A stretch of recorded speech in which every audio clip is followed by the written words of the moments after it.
Assalamualaikum warahmatullahi wabarakatuh. Alhamdulillahi wa kafa.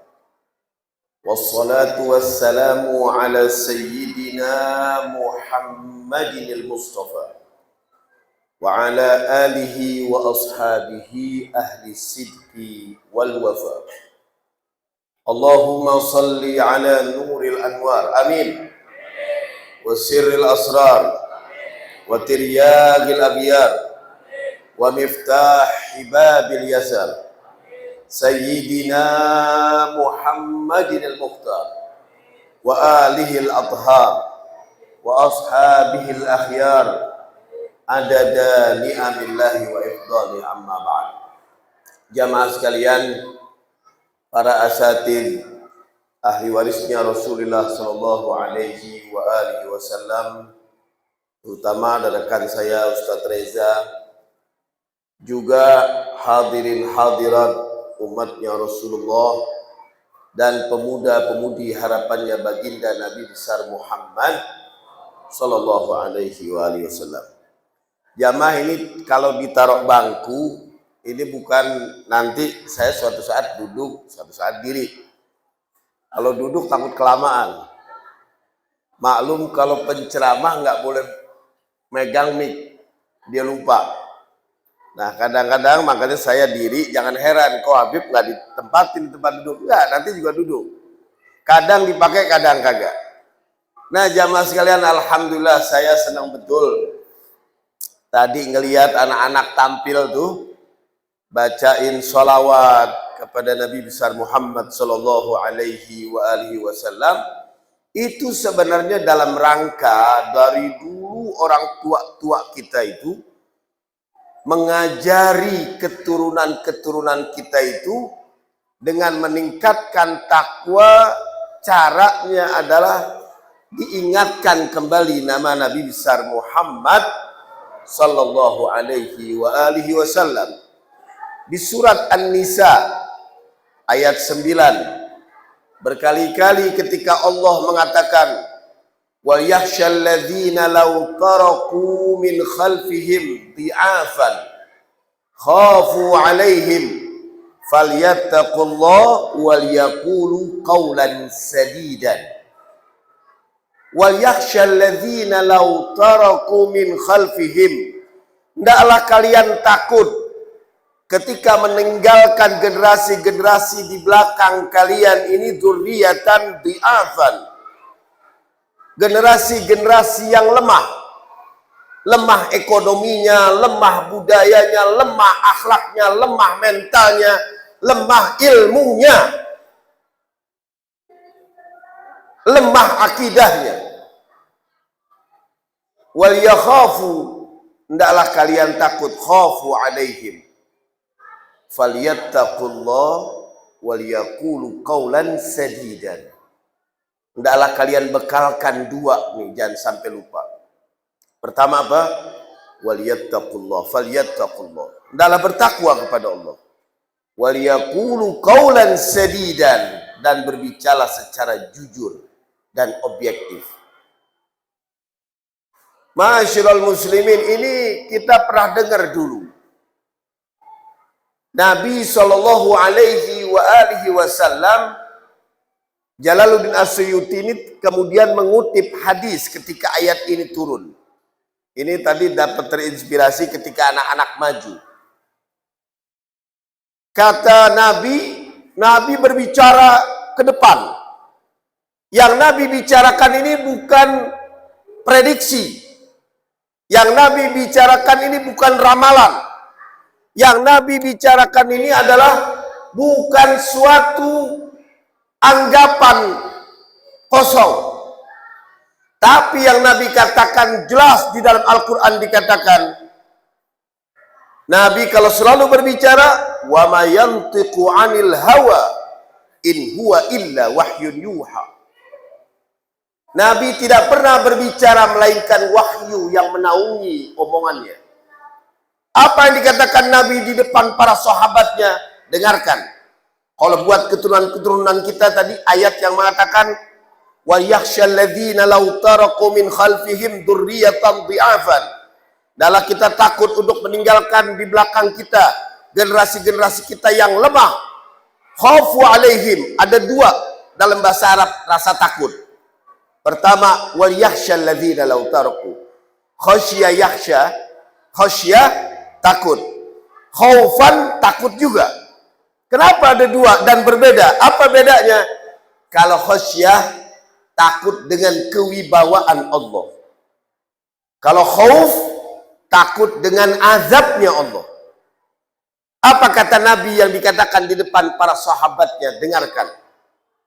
Kata Nabi, yushiku an tada'a alaikum bikumul umam.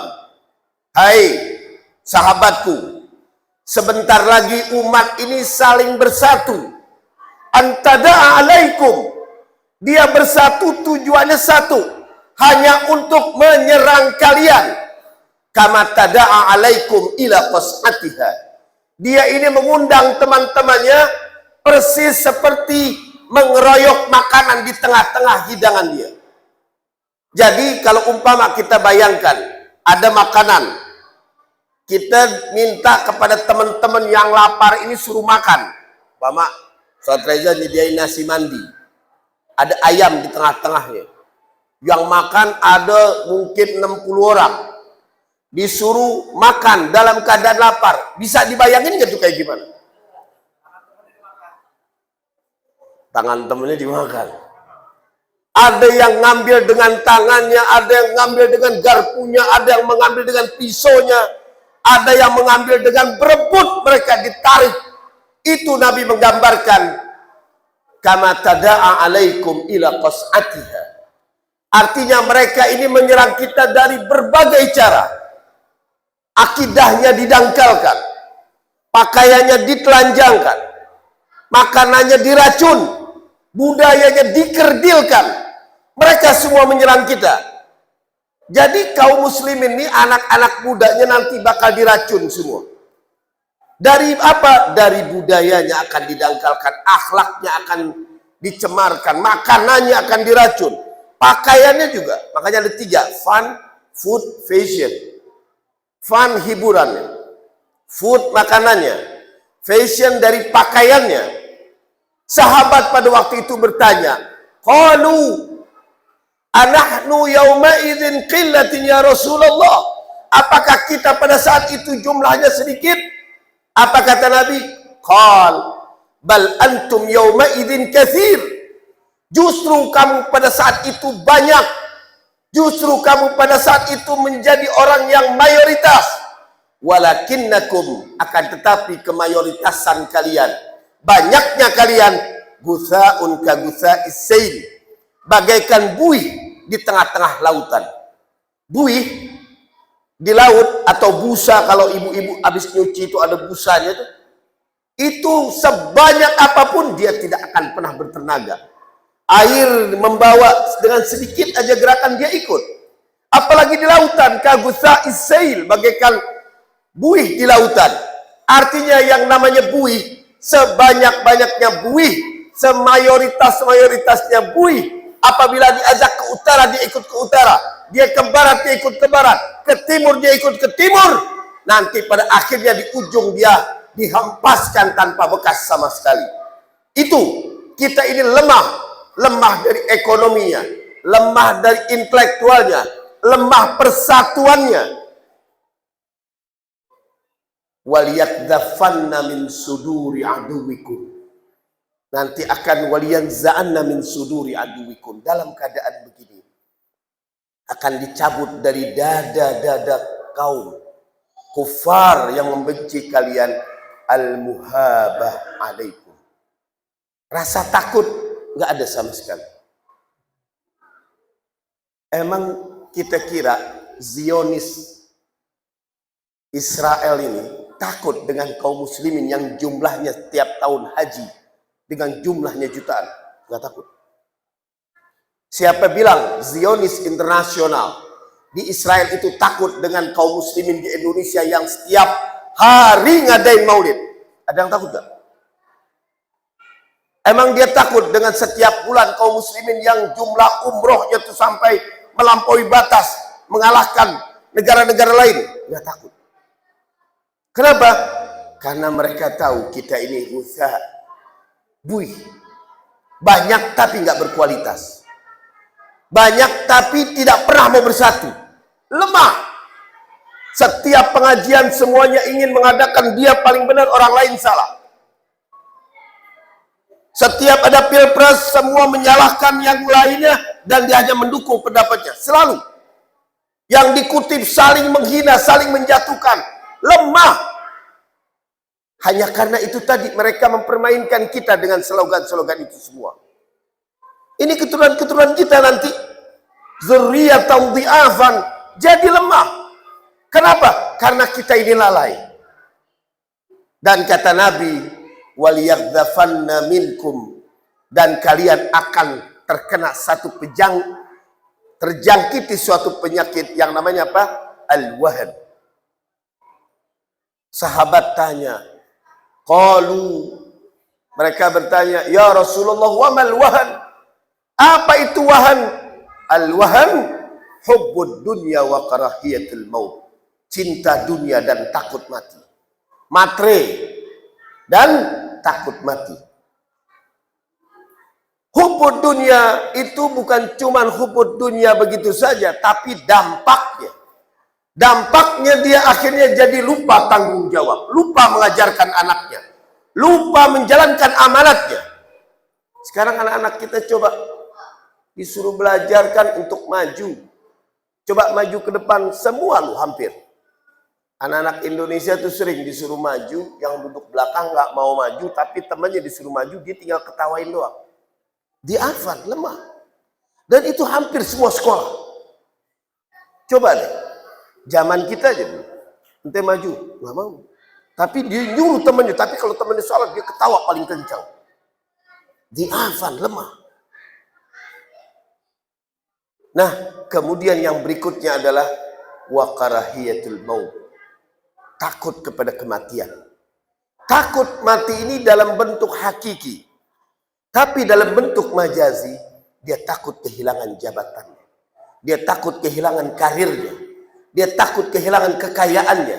Dia takut kehilangan kewibawaannya.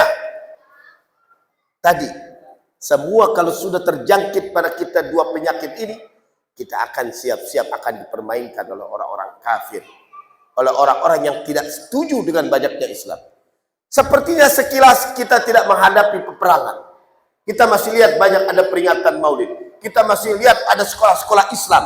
Kita masih lihat banyak majelis taklim. Kita masih lihat berbagai banyak orang datang ke acara-acara keagamaan. Sepertinya sekilas tidak ada. Tapi bukan itu yang dibunuh, karakternya. Sehingga kita beberapa kali pun mengadakan peringatan maulid, diam di tempat, keringetan di tempat, berisik di tempat. Tidak ada manfaatnya. Berapa banyak? Ana pernah diundang maulid.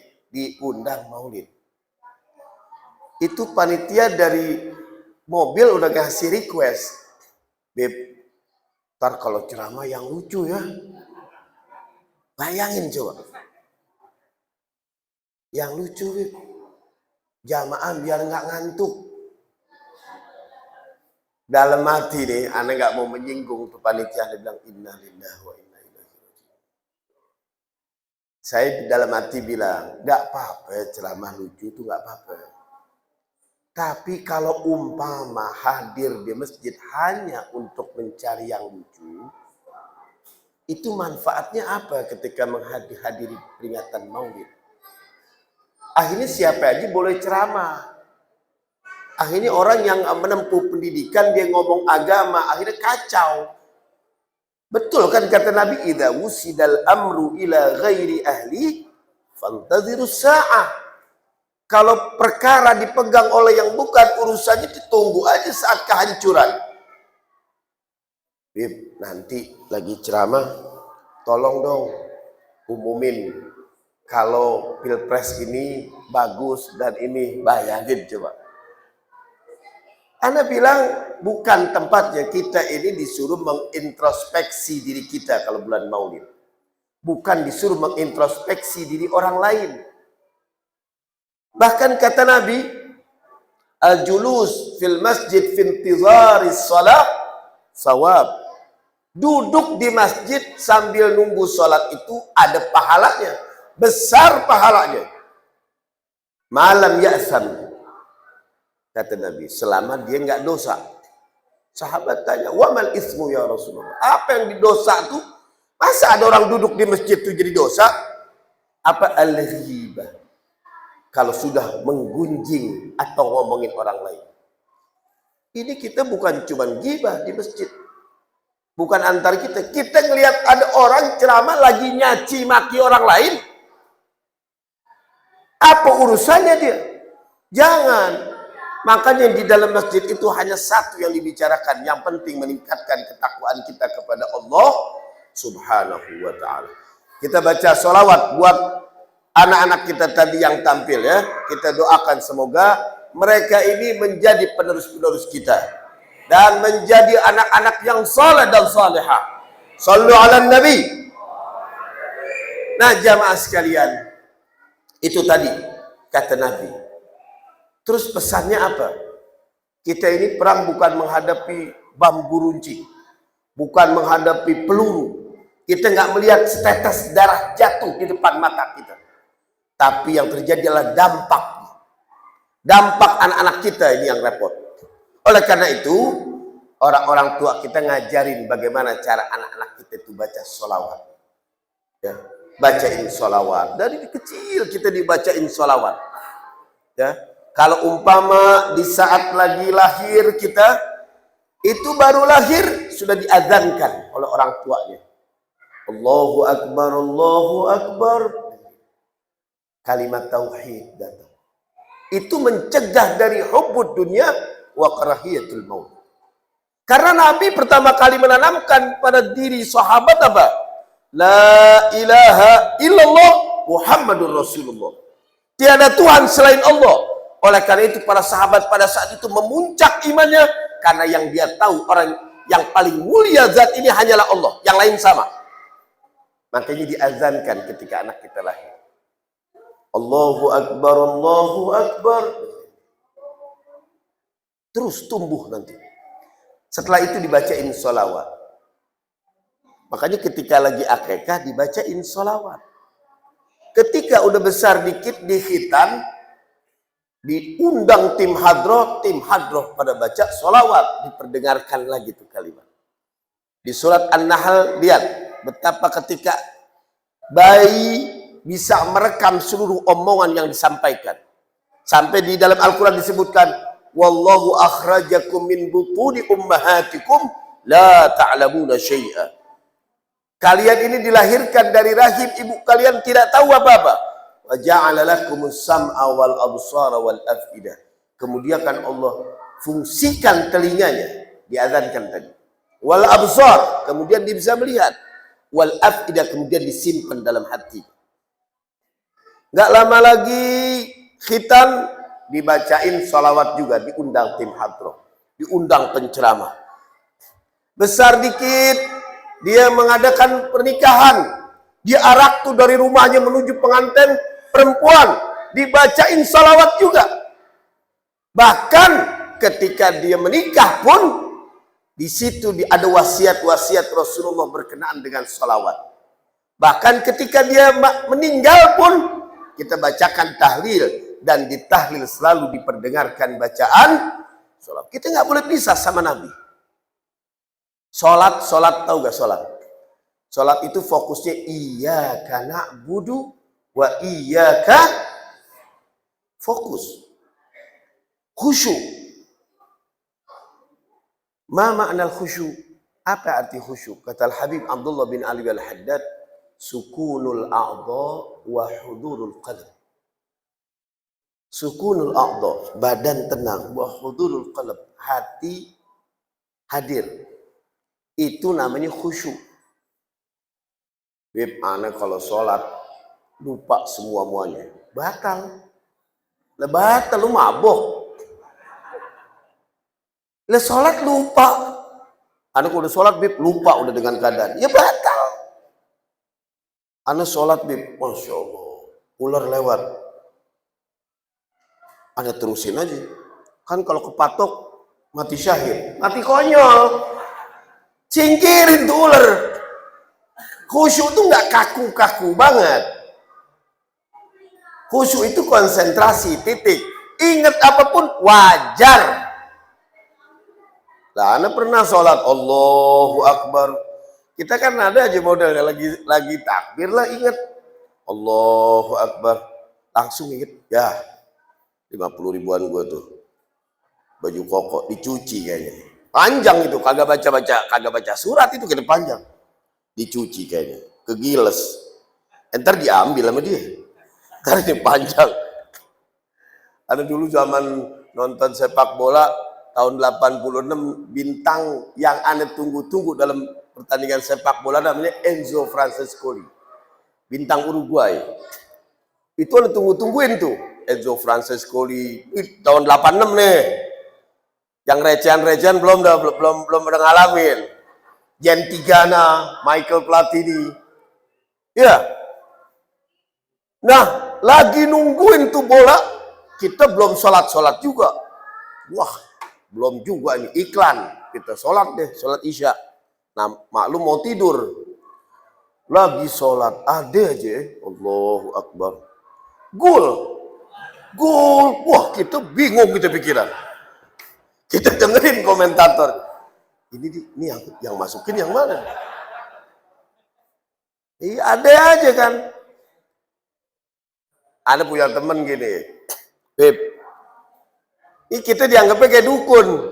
Ustadz sama dukun beda tipis emang. Beb, kenapa? Ana perlu sama antum. Ana kira dia nanya masalah agama. Nanya apa?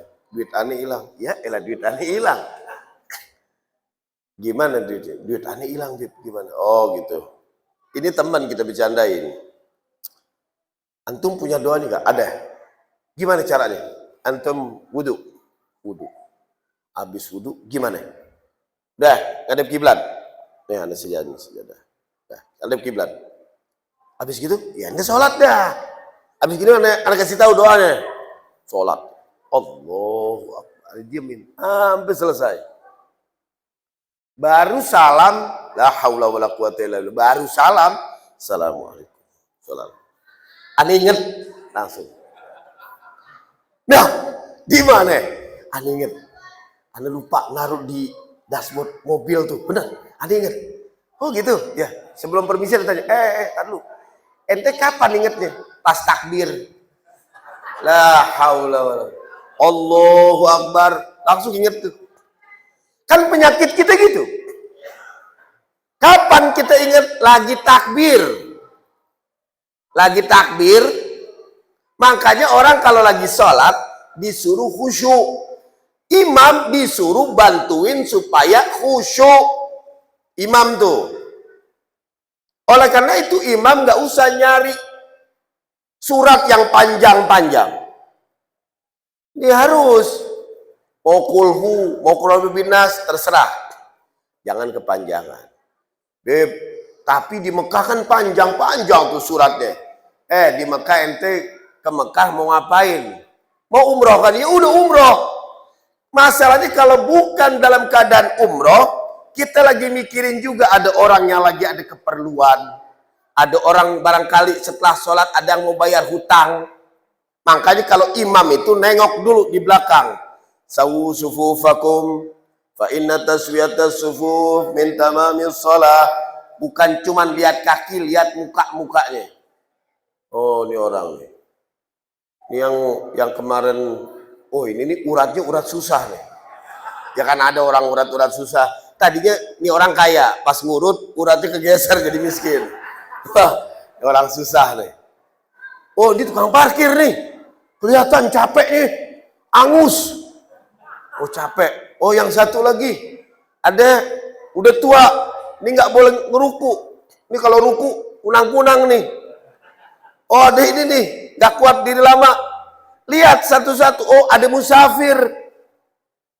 Capek dia. Mau sholat. Udah sambil lihat. Udah ngeliat semua. Di sini kita udah kira-kira.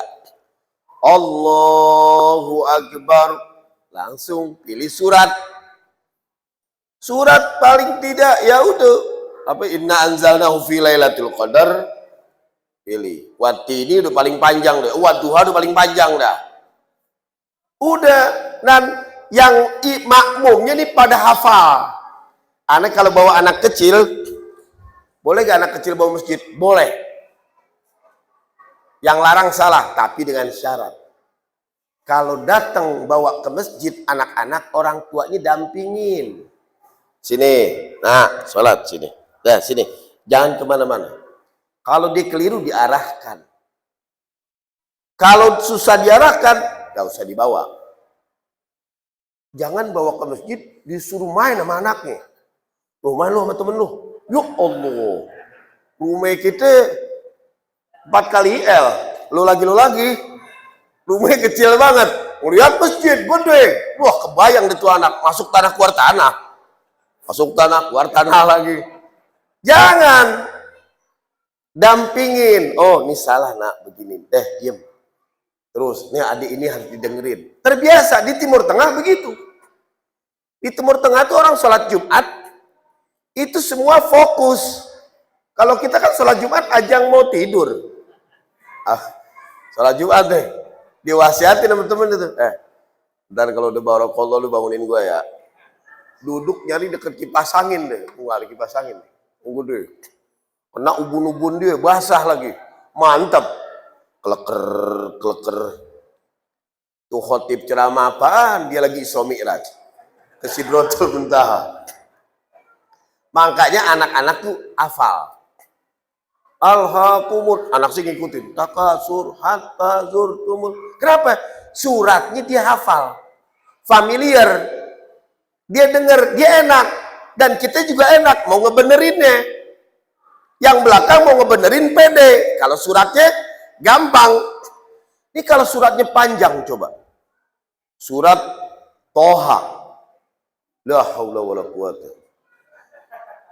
Toha ma anzalna alaikal Qur'ana litashqa illa tadhkiratan liman yakhsha tanzilan mimman khalaqal arda was samawatil ula dia mau benerin gimana? Imamnya keenakan dengan baca surat, makmumnya menghayal. Masing-masing. Enggak menghayal dia baca itu. Subuh 4:09. Syuruk. Wah, apaan lagi tuh? Siapa tuh yang ngaji? Kotak amal dibaca tuh pendapatan ini.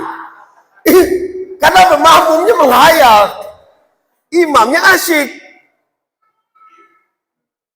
Itu untung masih dia baca Quran sama ini. Coba kalau yang kebetulan yang nggak tahu diri, nggak ada perasaan, di sop terdepan udah tahu sop terdepan. Kalau pakai baju koko, raja, botok, jempol, manis, kelingking.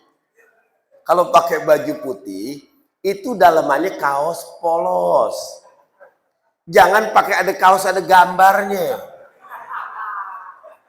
Imam baca surat yang kemana tahu, nih belakang soft ketiga nganggur. Apa aja dibaca, udah dibaca semua, tinggal yang di depan doang nih. Ini kampanye. Ternyata di pendukung ini. Gua tahu, pantesin ngomong terus itu. Belum lagi sejadahnya ada gambar. Sejadahnya ada gambar. Gambar Ka'bah sepi. Gambar Ka'bah lagi kosong tuh kalau di sejadah. Kan dia menghayal ntar. Ka'bah sepi. Kapan nih? Emang pernah sepi? Oh pernah tuh lagi corona kali. Oh iya gue corona panjang. Makanya jangan ya, raja, botoh, jempol, manis, kelingking. Kalau pakai baju, mau baju koko yang putih, cari, beli. Beli ngapa? Baju kaos yang warna putih juga buat dalaman. Nah kecuali kalau hijau kayak gini. Karena tadi ngomong panitia tuh. Fotonya pakai baju hijau ini juga, jamnya ini juga. Ada yang ngomong nih, Habib nggak ganti-ganti ya, Be? Punya 7 gua ginian. Enggak. Itu kebetulan fotonya sama itu. Nah itu dia. Jadi imamnya tuh harus mikirin bacaannya. Cari yang terpendek. Orang punya hajat masing-masing. Yang imam ini kita nasihatin imam dulu. Nasihatin Anda juga, Anda kan suka jadi imam. Kebetulan bukan imam yang di sini. Imam di daerah Kebon Kosong. Gak ada orang ya. Kebon Kosong gak ada orang ya. Itu ya, jangan cari yang panjang-panjang. Jangan khawatir dia ketakutan dia kagak hafal Quran. Enggak kok, banyak yang bilangin hafal Quran. Tenang aja. Cari. Makanya sahabat ada ngadu sama Nabi. Ya Rasulullah, aku nggak suka dengan Ali bin Abi Thalib. Kenapa? Karena dia nggak kreatif baca Quran ini. Inna anzalakuhu. Ketika dipanggil sama Nabi, kenapa ente baca itu ayat terus? Apa kata Sayyidina Ali? Li'anni uhibbu. Karena aku suka itu surat. Apa kata Nabi? Al-mar'u ma'ama ahab. Bukan ma'aman. Manusia selalu bersama sesuatu yang dicintainya. Itu Ali bin Abi Thalib loh. Bacanya inna anzalna makulhu. Jadi ingat ya, bacanya yang cari yang surat-surat pendek. Ini kagak jadi imam baca surat panjang-panjang giliran sholat sendiri. Inna atoina makulhu. Itu pun gak ada yang pendek lagi. Kalau ada yang pendek lagi dicari lagi deh. Ya, jangan. Nah, alhamdulillah generasi-generasi kita diajarin. Berikutnya ngajarin generasi kita apalagi? Dermawan. Anak saya tuh suka ajarin dermawan. Ini mohon maaf ya. Saya setiap Sabtu tadi itu ada. Kebetulan tadi saya lagi maulid di Ustadz Umar Bukit Duri Al-Kifahi. Itu kalau tiap Sabtu ada tuh yang datang. Assalamualaikum. Beb.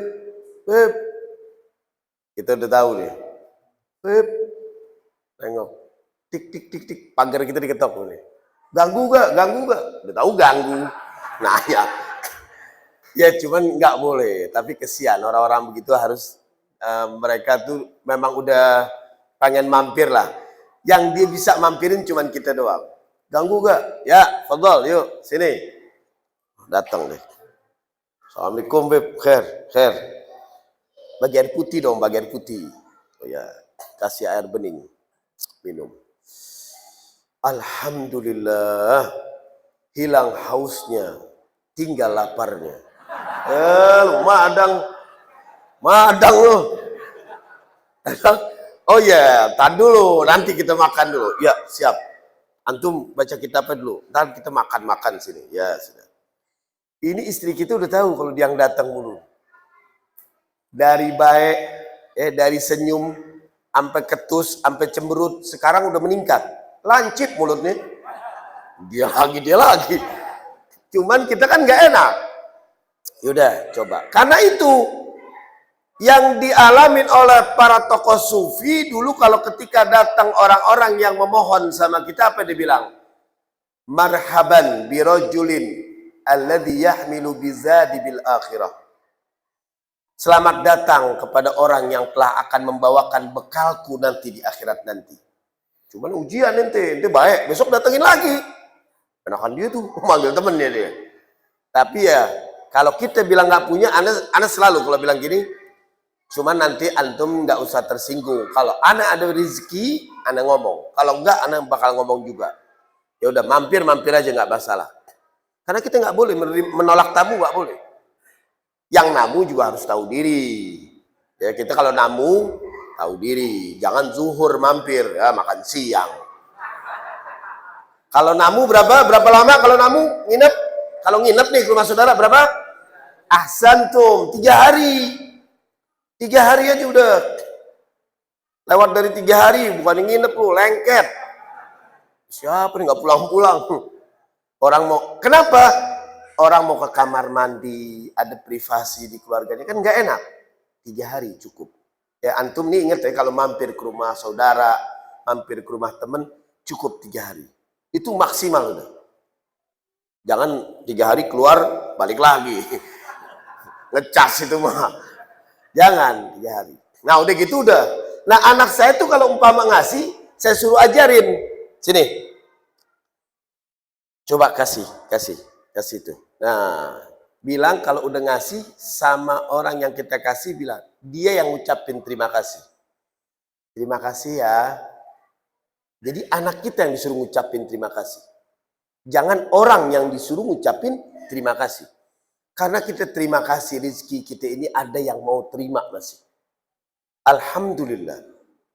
Anda kalau suka nganterin, jadi cari yang bermanfaat.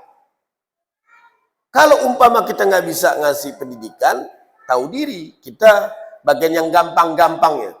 Anda kalau nganterin pengajian, anak-anak kebetulan 2 orang nih dilatih cara lafal Al-Quran, bagaimana fasihnya gimana. Dia mau hafal, mau agak terserah. Yang penting dia fasih baca Al-Quran.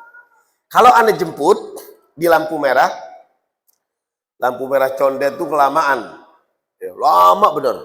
Nah biasanya di tengah-tengah lampu merah tuh ada anak-anak pang, tahu? Anak pang tahu? Anak pang yang kayak yang rambutnya mohak tuh, kurus begini, kurus bener, rambutnya begitu. Gua kira sapuduk, orang, hidup, orang nggak tuh. Nah itu kalau lagi datang, nah dia biasanya tuh suka asal ngetok-ngetok tangan aja. Dia nyanyi apaan bodo amat itu. Nah anak kita ini ketakutan. Anak di situ langsung putar otak bagaimana cara mengedukasi anak-anak dan bagaimana cara mendapatkan pahala. Anak tutup, anak buka kacanya, anak tanya. Assalamualaikum, salam Pak Haji. Bisa baca kulhu? Bisa Pak Haji. Jangan kata kulhu, trikul kita bisa. Kulhu Allahuan, kulhu binas, kulhu al-bil, falak. Ya coba baca. Anak ada 5.000, nggak apa-apa ya? Nggak apa-apa Pak Haji. Baca deh. Qul huwallahu ahad, Allahu somad, lam yalid. Sampai 3 kali baca. Alhamdulillah. Antum udah dengerin Al-Quran sama anak. Nih 5.000. Masih Pak Haji. Anak kita ngelihat kita nyumbang, memberikan sedekah, pahala gak? Ngasih pelajaran anak pahala gak? Dan bermanfaat kita dengerin orang baca Al-Quran, betul gak? Ambil, dapat 3 tuh deh. Besok begitu lagi anak kita. Nanti anak kita yang suruh minta, bilang anak itu. Terus, tapi lama-lama dibawa temen. Pak Haji, 10.000 Pak Haji, 10.000. Ayat kursi. Oh iya, ya apa ayat kursi. Ini serius, ada nggak ngarang-ngarang sama sekali. Ayat kursi Pak Haji, ayat kursi nggak apa-apa. 10.000 ya, tapi ada 10.000 3 orang nggak apa-apa. Nggak apa-apa Haji, ayat kursi baca tuh. Jadi mungkin dia mau ngajak temannya, kan orang-orang gitu solid. Ajak temannya baca ayat kursi itu. Allahu la ilaha illallah. Ya, Anda tahu yang belakang lip sync doang. Gimana ujungnya dia baca, Udah baca, kita dengerin. Dan kita merem, nikmati betul-betul bacaan mereka. Ya Allah. Itu pahala, membahagiakan mereka. Nah, itu baca. Aneh dari dulu memang setelah dia baca ayat kursi itu, lagi mikir di belakang mobilannya. Mungkin yang lampu merah tuh dia lagi mikir mobil di belakangnya. Ini mobil kenapa dibacain ayat kursi? Ada jin ya jangan-jangan. Tapi dibaca tuh ayat kursi. Terus baca terus sampai. Nah itu dia.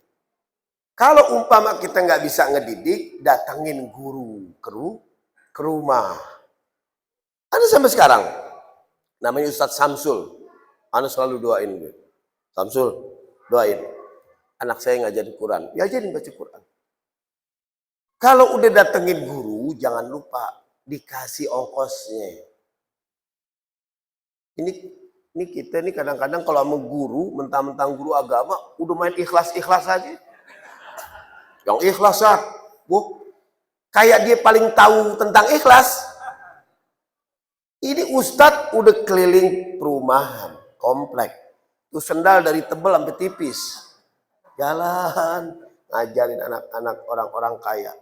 Setelah di akhir bulan dia ngomong, alhamdulillah nih dikit lagi akhir bulan. Di pergantian bulan. Doain ya, semoga cukup. Oh iya, insya Allah sama-sama doa. Anda tungguin nih, pas pulang, dia gontai jalannya. Kenapa? Dia cerita, ternyata tuh orang-orang kaya udah kumpul. Semua sambil dorong-dorongan dia tanya, begini Pak Ustadz, ada yang juru bicaranya. Begini Pak Ustadz, saya alhamdulillah anak kita ini sudah diajarkan sama Pak Ustadz, kenal agama, kenal Quran. Nah kami sudah sepakat, kemarin sudah mengumpulkan dana untuk ongkos buat Pak Ustadz. Tapi waktu saya lagi mau memberikan, saya pikir-pikir, saya takut merusak keikhlasan Pak Ustadz. Udah mulai gak enak ini. Oleh karena itu, saya takut nanti Pak Ustadz sudah berjuang, sudah sekian bulan, sambil mau nangis-nangis dia. Nanti akhirnya merusak keikhlasan Pak Ustadz. Oleh karena itu, kami mungkin setiap bulan akan menghadiahkan kepada Pak Ustadz, bukan berupa uang, tapi kami sama-sama membaca surat Al-Fatihah buat Pak Ustadz, dan mendoakan semoga Pak Ustadz rezekinya bertambah, semoga jodohnya. Dia menjadi Ustadz. Dia juga takut bantah. Ini ikhlas kan kata-katanya agung. Tapi kok mentung? Anda bilang, oh gitu, iya. Gitu Beb. Coba deh, tanyain dia. Dia sekolahin anaknya di Primagama gak?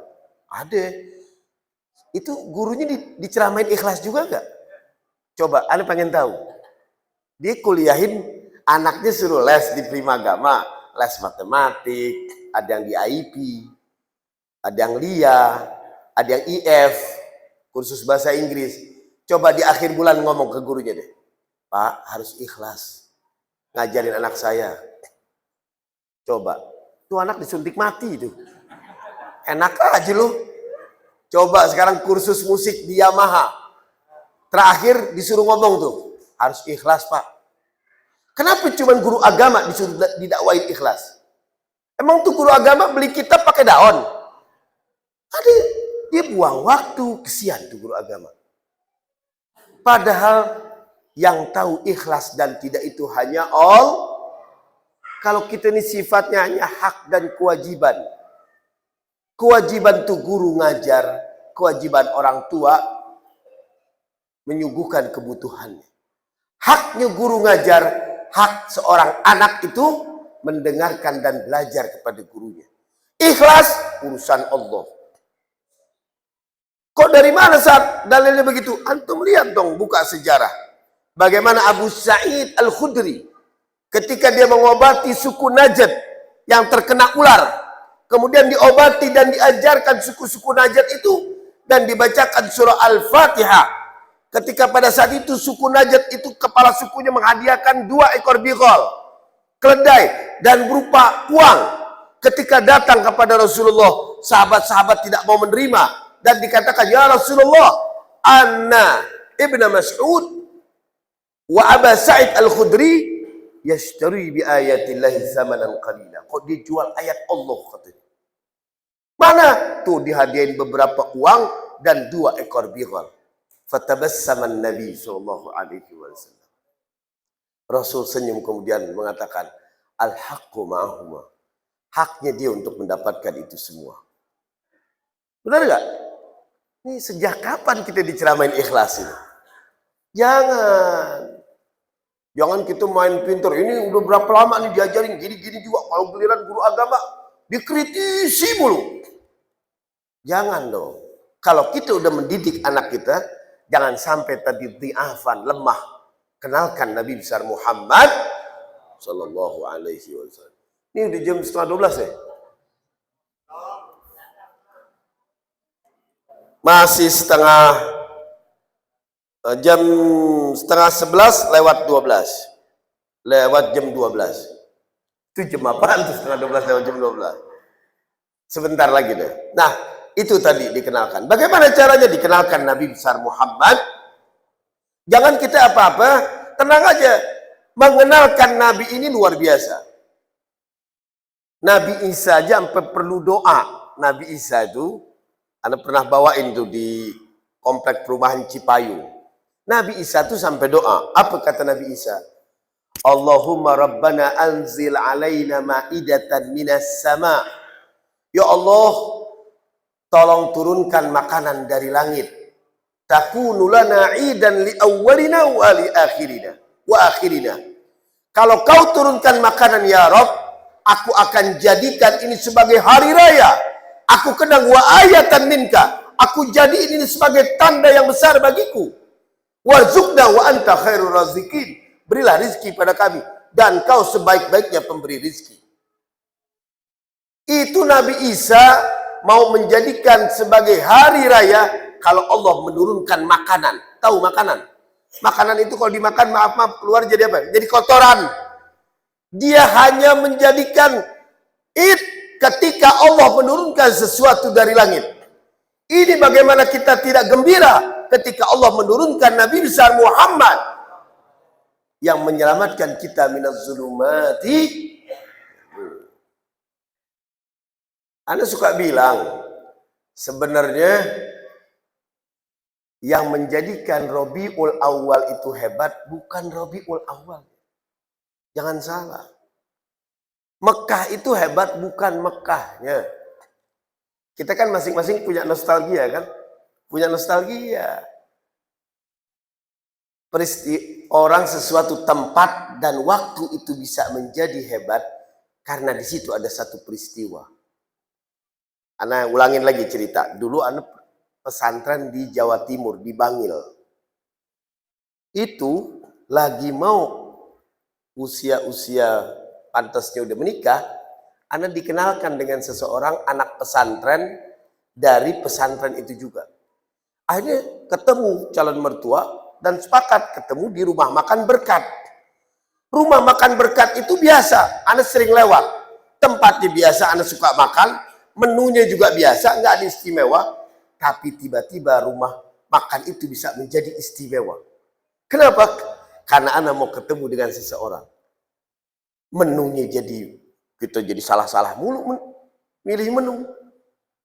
Ketika datang dia jadi indah. Lagu yang diputar saat itu tuh lagu padahal biasa aja. Karena lagu itu berbarengan di rumah makan tuh lagi di setel tuh lagu. Kebetulan lagi berbarengan, akhirnya lagu itu menjadi satu kenangan. Itu lagu bisa menjadi istimewa. Makanya kan ada orang-orang nih zaman-zaman orang-orang tua kita, ya, zaman-zaman kan kita pernah dengar lagu The Lloyd, The Pampers, ya. Ini ada orang tanya nih Habib umurnya berapa sih? Ini tahu-tahu The Pampers. Yang lebih tua lagi tahu Mas Habi, lagu Mas Habi. Mereka itu kan ada kenangan. Ketika diputarkan lagu itu, dia kembali kepada kenangan yang dia pernah alami. Orang lagi naik bus malam aja, kalau didengerin lagu Ebit GAD, antara Camellia 1, Camellia 4, ya, itu ketika lagi udah habis, dia tanya dulu supir, Pak, boleh tuh lagu yang tadi tuh, boleh. Lagi esok malam, tolong diputar lagi. Dia kemudian ingat kampungnya, wah luar biasa, dia lagi main. Kenapa? Tuh kampung biasa, tapi yang menjadi istimewa karena di situ ada peristiwa kita di saat kecil. Itu rumah makan biasa, tapi rumah makan itu bisa menjadi istimewa karena saya pada saat itu detik-detik ingin ketemu dengan seorang calon istri pada saat itu. Sama, antum juga begitu. Ada tempat mungkin bisa jadi jalannya becek, lewat gang, bau kandang ayam. Tapi kalau tempat itu merupakan satu sejarah, ada peristiwa yang kita kenang, tempat itu kalau kita lewatin menjadi istimewa. Sama dengan bulan Rabiul Awal. Bulan itu biasa, tapi bulan ini bisa menjadi istimewa karena dilahirkannya Sayyidina Muhammad. Mekah ini bisa menjadi mukarramah, bisa menjadi yang mulia karena di situ dilahirkannya Sayyidul Wujudi Muhammad. Bahkan Madinah yang tadinya biasa, kota Yasrib, sampai Allah bersumpah, la uqsimu bihadzal balad. Demi sumpahku kepada itu negeri, wa anta hillum bihadzal balad. Karena kau tinggal di itu negeri. Negeri itu bisa menjadi istimewa karena di situ ada Nabiuna Muhammad. Kita juga begitu. Kenapa giliran Depok nggak mukarramah? Padahal lebih adem. Mekah kemarin kita lagi umroh tuh sampai 50 panasnya. Kenapa Depok nggak disebut mukarramah, di sana mukarramah? Karena di situ ada peristiwa dilahirkannya Nabi besar Muhammad. Begitu. Tuh namanya dalil maulid tuh kayak begitu. Tapi Bib, anak pernah, ini habis gak sih waktu nih? Lo terus-terus lu ngontrak emang. Terus-terus ngontrak. Anak pernah kalau ngajar kan anak kebiasaan gini. Ya Rabbi bil Mustafa balligh maqasidana waghfir lana ma madha ya wasi'al karami ya Rabb.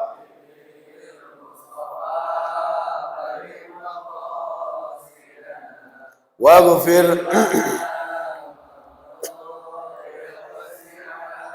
ada satu salawat yang gini.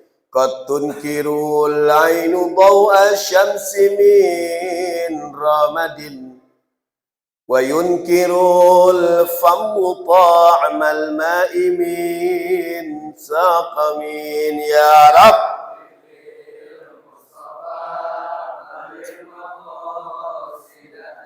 Waghfir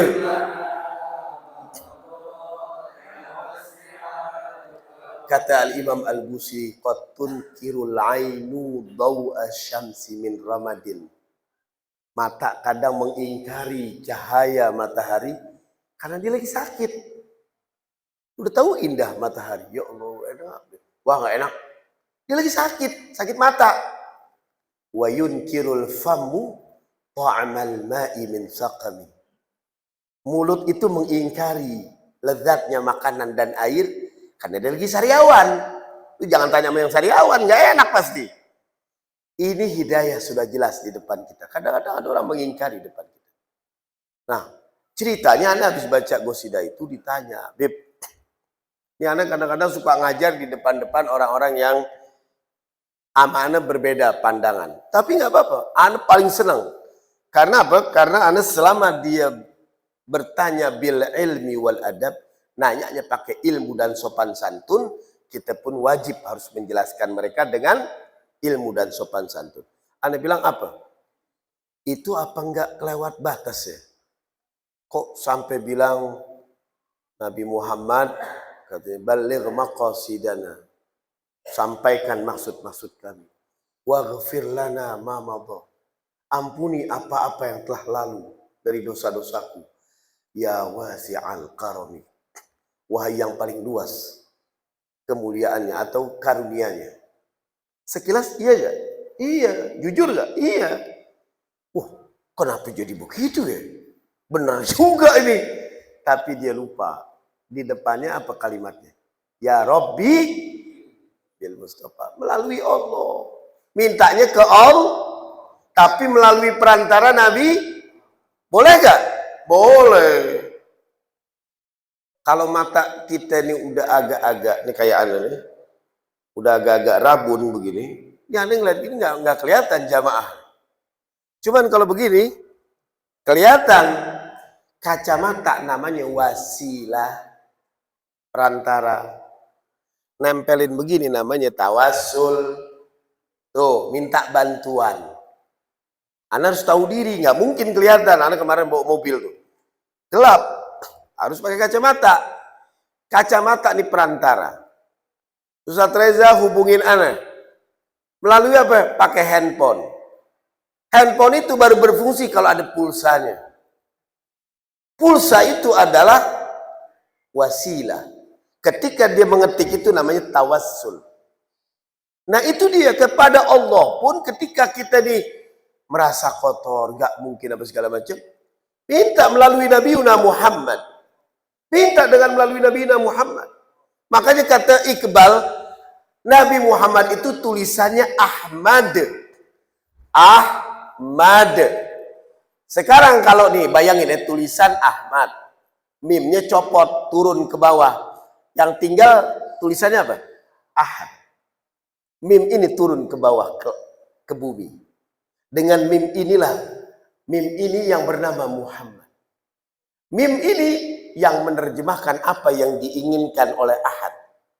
Kalau Ahad ini menginginkan sesuatu, mim inilah yang bernama Sayyidina Muhammad yang akan menjelaskan bagaimana apa yang diinginkan oleh Allah. Bahkan jikalau kita ingin dicintai oleh Allah, maka cintailah dulu Nabi besar Muhammad. Sampai di Al-Quran mengatakan, Qul in kuntum tuhibbunallah fattabi'uni yuhibbukumullah. Katakan, kalau kau cinta kepada Allah, maka ikutilah aku, kata Nabi. Yuhibbukumullah, kau akan dicintai oleh Allah. Wa yaghfir lakum dzunubakum, dan kau akan diampuni dosa-dosamu semua. Karena kita cinta dulu kepada Nabi besar Muhammad, dan Allah pun cinta kepada kita. Itu wasilah namanya, perantara. Makanya wa ma arsalna min rasulin illa liyuta' biiznillah. Tidak pernah kami utus rasul melainkan untuk ditaati. Walau annahum, andai kata seorang hamba, izzalamu anfusahum, dia zalimi dirinya, ja'uka, datang kepadamu Sayyidina Muhammad, wastaghfirullah, diminta ampun padamu, wastaghfaralahumur rasul, rasul kemudian mengampuni, lawajadullaha tawwabar rahimah, maka dia mendapatkan tobat yang penuh rahmat dari Allah, karena dia datang dulu kepada Nabi Muhammad. Siapa yang ngajarin? Al-Quran.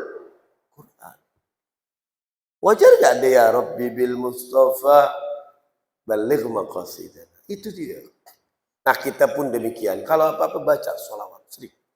Sholawat bukan cuma kita beriman pada Allah, tapi menandakan kita cinta kepada Allah. Kita sering sebut namanya. Orang yang tadinya cinta adalah sering menyebut-nyebut namanya. Menyebutnya pun berbeda dengan menyebut orang yang tidak kita cintai. Kalau kita tanya kepada seorang tentang orang yang kita cintai, pasti kita ingin lama, pengen tahu ceritanya sejauh mana dia. Gak ada orang yang cinta itu sebentar ceritanya. Makanya di dalam surat Thaha, Nabiullah Musa alaihissalatu wassalam, ketika berhadapan sama Allah, apa ketika Allah tanya, wa matilka biyaminika ya Musa, Musa, di tangan tongkat kamu itu apa? Qala hiya asaya atawaqqa'u 'alaiha wa ahushu biha 'ala ghanami wa liya fiha ma'arib ukhra. Ini tongkatku ya Allah. Tongkatku ini kadang-kadang aku bertelekan dengan ini tongkat, aku gembalain kambing, kadang-kadang ngambil daun, ngambil ini, kadang-kadang ngambil membantu yang lain. Kenapa Musa menyebut fungsi tongkat yang mana Allah nggak perlu diterangin, kok Allah udah tahu? Kenapa Musa berlama-lama ngomong tentang tongkat begitu panjang kepada Allah? Karena Musa ingin berlama-lama dengan Allah, dengan kekasihnya. Kita pun demikian. Kalau sholat, kalau sendirian, itu pilih surat-surat yang kita menikmati baca. Asalkan dibaca tuh. Ada yang Quran, aneh di rumah punya Quran yang dikebet gitu tuh, baca. Baca sambil baca nggak masalah. Menikmati baca Quran. Kita ngobrol sama Allah. Jangan buru-buru. Kalau lagi sendiri, menikmati. Jangan dia baca Allahu Akbar. Ada orang sholat kayak kagak sholat, cuma ngira-ngira Allahu Akbar.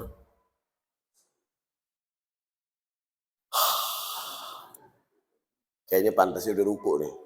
Ya Allah, udah mantesin. Ini sholat apaan? Tandanya kan dia ngarang-ngarang dalam hal gini. Makanya panjang. Setelah mengenal Allah, baru kenalkan setelah itu kepada Rasulullah Shallallahu Alaihi Wasallam. Nah, jamaah sekalian, ini juga kalau kelamaan nggak bagus juga, ya. Pura-pura minta ini, pura-pura dimaklumin. Aneh ngeliat muka antum udah pada ngantuk. Cuman antum terlalu ngumpetin gitu, terlalu baik, jadi seger-segerin. Anda juga nggak tega. Kalau Anda terusin, Anda berbuat zolim pada antum semua. Nah, jamaah sekalian, mungkin sampai di sini dulu. Ente duduk enak lihat aneh ngomong.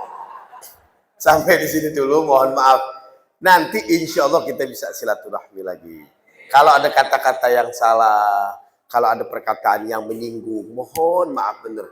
Karena memang apa-apa yang dibicarakan ini tak luput dari salah. Karena mahalul insan itu hanya khata', kesalahan yang pasti didapatkan oleh setiap manusia. Nah, jamaah sekalian, besok pagi udah ngisi manasik. Ini jadi tiap bulan ini suka bawa jamaah umroh. Besok udah ngisi manasik di daerah Cawang, Hotel HK. Jam 8, bayangin coba. Baru telepon tadi itu. Jangan lupa jam 8 ngisi manasik. Terus nanti ngisi di Sugu Tamu Habib Fikri Haddad. Sini ya Sugu Tamu ya. Malu kurang tahu arah nih. Itu nanti kita di situ. Jadi kalau di los mulu ini kita bisa ngecasnya lama ini ya. Nah, jamaah sekalian mohon maaf sampai di sini dulu. Usikum wa nafsi bitaqullah. Assalamualaikum warahmatullahi wabarakatuh. Jamaah, yuk kita sama-sama doa ya. Bismillahirrahmanirrahim.